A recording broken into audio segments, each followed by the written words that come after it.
खसर फाटिला ATM लुट उद्यम Bhubaneswar ATM लुट उद्यम बेले बाजिला साइरन मेसीन छाड़ी पड़ाइले दुर्बृत्त घाटिका छक स्थित एक एटीएम काउंटर साबल मेसीन ताड़ुले लुटेरा माने तेज हठात साइरन बाजी उठिबारु घटनास्थल चंपट मारिछन्ति दुर्बृत्त पुलिस पहुंची एटीएम को सिल करिछि। घटनास्थल सीसीटीवी फुटेज संग्रह सह लुटेरा को चिन्हट पई तदंत चलाइछि पुलिस।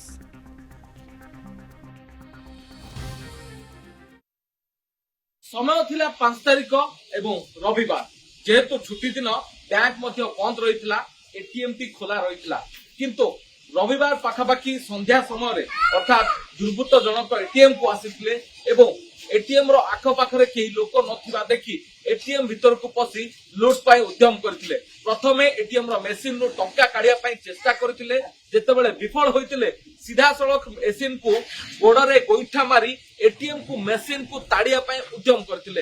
हेले मेसिन जेहेतु कष्टकर थिला बा जो मेसिन रो जे मास्टरमाइंड जे मास्टर कंट्रोल रूम रो जे मेसिन को नजर रखचंती सेमान को नजर को आसीबा परे दुर्बृत्तर एभली कारनामा पाई सेठारु ही साइरन बजाइथिले। आउ हठात साइरन बाजिबारु मेसिन छाड़ी दुर्बृत्त पळाइथिले। एभली एक लूट उद्यम सामना को आसीछि।